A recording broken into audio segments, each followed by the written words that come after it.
Hey people, my name is Octavia and I'm going to be taking over SlickLivingTV today. So before I even tell you guys about myself, I just wanted to say thank you to Cleo for giving me the opportunity to take over SlickLivingTV today. And I can't wait to talk to you guys. I can't wait to interact with you guys. I hope you're having a happy holiday wherever you are in the world. So, a little bit about myself. I am a writer from New York City and I write under the name AD Jarvis. And while my focus is most definitely young adult post-apocalyptic dystopians, I'm not limiting myself to just that genre of books. Actually, the first book that I'm going to publish, which is coming out like mid 2017, is a book called It's Okay to Not Be Okay.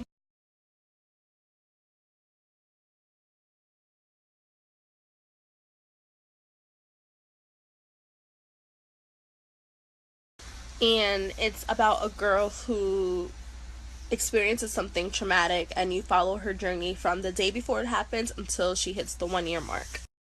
And It's Okay to Not Be Okay is not a young adult post-apocalyptic dystopian, but my other book, Turning Tides, is. And for those who may not be sure, a young adult post-apocalyptic dystopian would be something similar to The Hunger Games, Divergent, Maze Runner. So I'm going to open up the floor for questions if you have any questions about writing, why I write, my life. But before that, I'm going to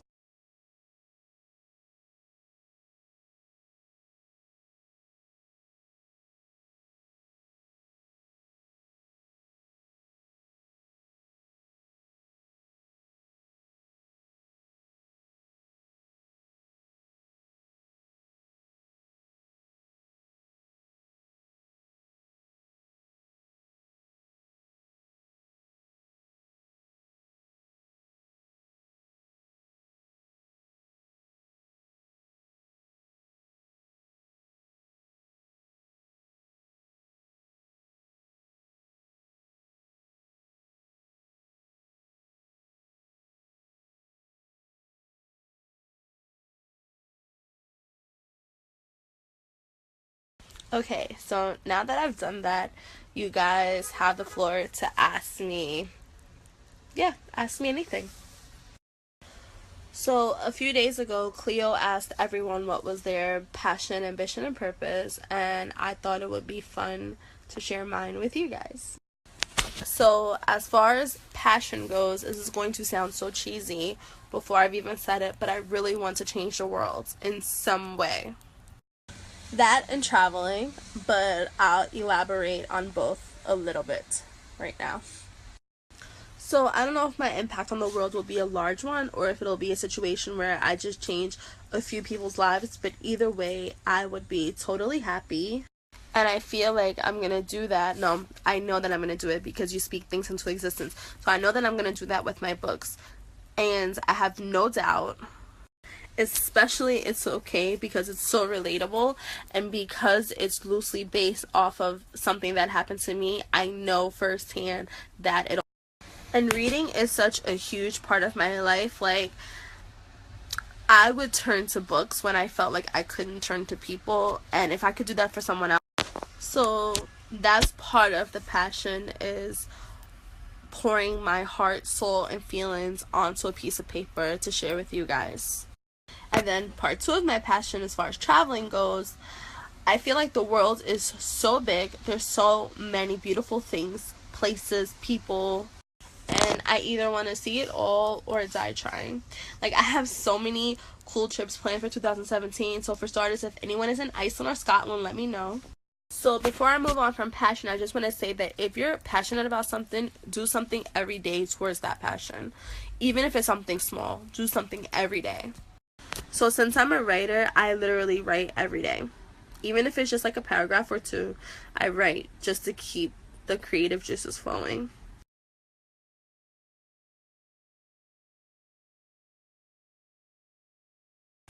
So NanJulie_20 asked me, what do I write about? I pull things from my real life and I read. My young adult post-apocalyptic dystopian, Turning Tides, came to me in a dream. I literally had this dream. I woke up in the middle of the night. I wrote it all down, and then I went to work the next day and was telling my coworker about it. And she was like, "Oh my God, where can I read this?" And I was like, "You can't read it yet, but you will be able to one day." And so that's how Turning Tides was born. And then It's Okay to Not Be Okay is loosely based off of something that I experienced 3 years ago. And I found that writing it at the suggestion of one of my best friends, Jamila, was very therapeutic. And then I also wrote The Cadillac Killer, which was completely from my imagination, but it takes place in my neighborhood, so I'm still pulling things from real. So Kelsey J1 wants to write her own book, and she wanted to know if there's anything she should know prior to moving forward. So the first thing I would say is be prepared for rejection.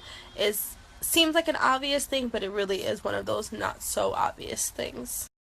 I had lots of people when I first started to make it known that this is what I wanted to do with the rest of my life, because this is not what I went to college for. I had lots of people tell me that I wasn't gonna make it, I wouldn't sell anything, I would never sell enough books to sustain myself in any kind of way. And I had one person in particular who will remain nameless tell me that I would never be J.K. Rowling. And my whole thing is that if you care about someone, why put them down? Like, can you be honest? Sure, I don't want you to lie to me, but you don't have to shoot down my dream. Another thing, Kelsey, that I would say, know your target audience, because to use J.K. Rowling as an example, I'm sure when she started, she didn't know that Harry Potter would reach the mass. She had a set audience in mind, and it just happened to reach far beyond that.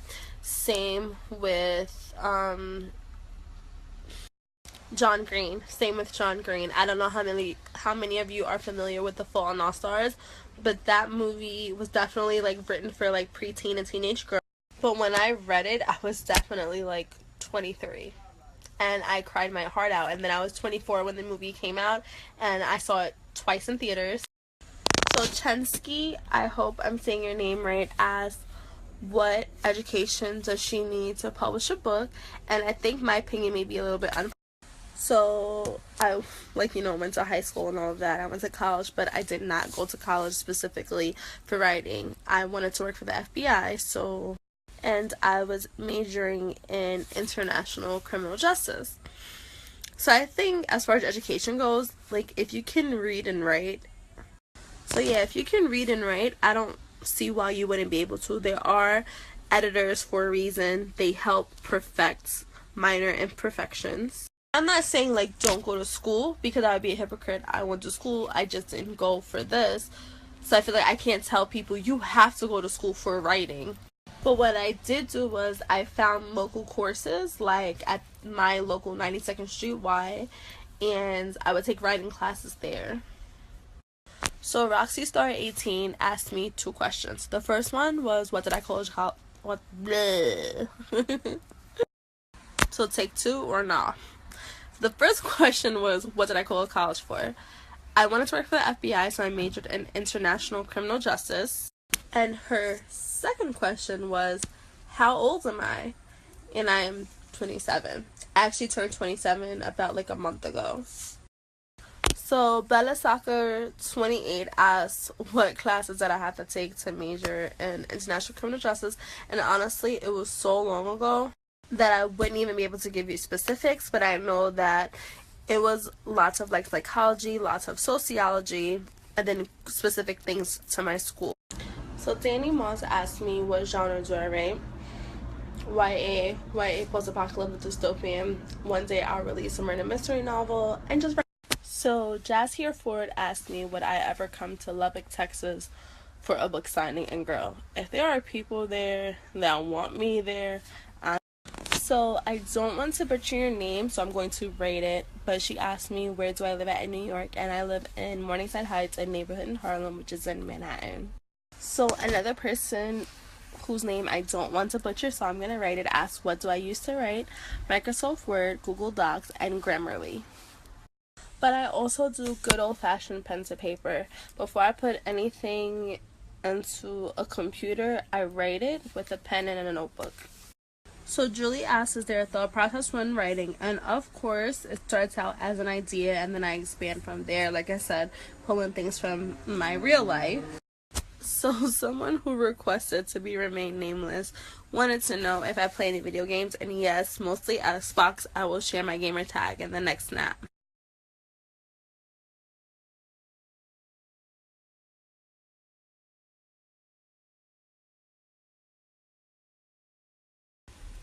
So someone asked what inspired me to write, and I love that question, so I'll answer it in the next snap. So I read a lot, like a lot, and I've been that way since I was a kid. I never read on my age level. So yeah, I'd read everything. And in the summer of '97, my mom came home from like BJ's or Costco's or something, and she tossed the Harry Potter book at me. And even though I had obviously read things before that, I remember very vividly reading it and being like, wow, this is magic. And even at a young age, I knew I wanted to kind of do the same thing for other people. I wanted to give them a sense of home. And I live in New York, so it warms my heart when I'm on public transportation and I look up and I see someone reading something that I love too. Like, when I see someone reading something that I've read, I feel like we're in this like secret club and it makes me so happy. And actually, my writer name, AD Jarvis, which is my first and middle initial and then my last name, is a nod to J.K. Rowling. Like, let's be real, is she the first person to ever write a book under that name or style of name? Absolutely not. But I love her and she inspired me. Okay, so I love this question too. Someone else asked me, could I recommend any YA books that aren't post-apocalyptic? And like hell I can. So Unwind by Neil Shusterman and Delirium by Lauren Oliver are two of my favorite YA books ever. So someone asked me if I could live in a fictional world that wasn't Hogwarts, what would I choose? I'd have to say it's a toss-up between The Walking Dead or Game of Thrones. Like, both are deadly, both are dangerous, but I really feel like I could survive. So JCake9 would like to know how they could get better at writing, and I would say to work on it every day, and share your work honestly. You know, maybe in forums, friends, people you trust. That's a big part. Like, to this day, I get nervous if I have to send, if I have to send someone something to read that I wrote. But honestly, I'm just kind of a shy person. And, like, I just want people to like it. So that I get scared before I have. And then I hold my breath until they contact me. Until they say, like, hey, Tave, I loved it. Or, hey, Tave, you should really work on that. So Say What 26 asks, what's the easiest way for me to analyze a story? And they do make programs for that, but I haven't used one yet. So what I do is I keep a journal separate and I map out important events, things that have to be remembered that are crucial to the story. And that way, and like I'll add a few little bullet points, and that way it'll be easy for me to find it. And this was really important for It's Okay because of how the story is written. It starts the day before the traumatic event happens, and then you follow her journey for a year. And I had to be very on point with. Shout out to everyone who told me that they liked my hair today. I really appreciate it because I got that message a lot. Someone asked me what exactly is Goodreads, and Goodreads is a social networking site about books, really. You can connect with your favorite writers, you can keep track of all the books you read, you can set goals for the year, so for 2017, so much stuff. Honestly though, if you took anything away from today, I would want it to be to follow your dreams. Don't let anyone tell you that you can't do it, because you can. Surround yourself with positive people. You don't want to be around negative people who are pulling you down, because honestly, misery loves company. I had to cut off so many people because they were just the human form of negative Nancy's and negative Nathans. Like, I don't need that. And earlier, I never got to finish because I got sidetracked, but my passion, ambition, and purpose tie all back to one another. If you're living your life and you're happy and you're not hurting anyone, then do you. Like, I want to write books. I want to see the world. And that's exactly what I'm going to do, because this is my life and you only have one life to live. And if something was to happen to me right now, I would want people to say that I lived. I didn't just exist. I actually lived, and I'm doing that. So someone asked what's an example of the last time I felt like I was living, and I will show you a video next.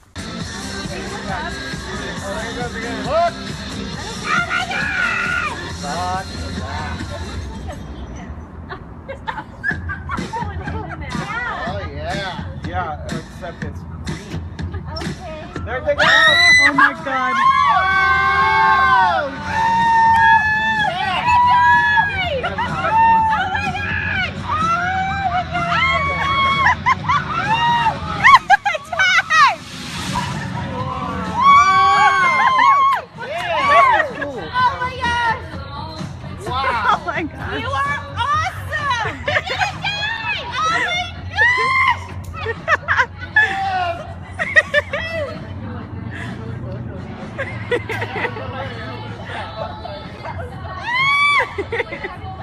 Bring your left hand to this next rail.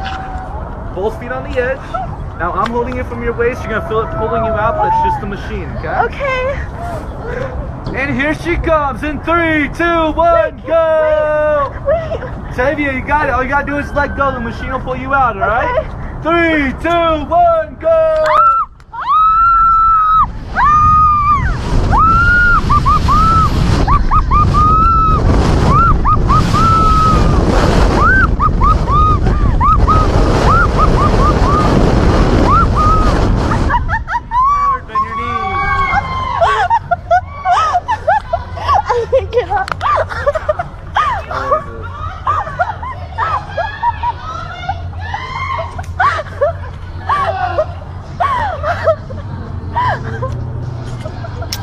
Last words? That was so much fun.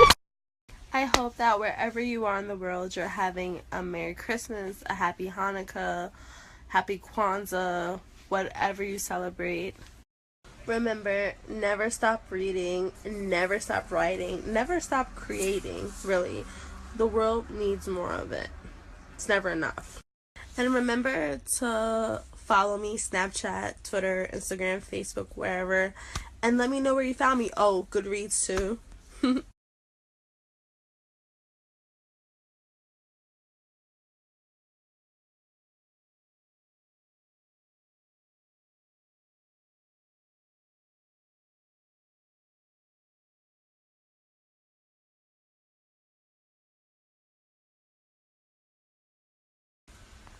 So yeah, thank you so much for letting me hang out with you guys today. You guys are amazingly wonderful. And I guess if I'll still be around for a bit longer because I'm not going to bed anytime soon. But if no one asks me questions, I guess this is good. I guess this is good night and happy holidays.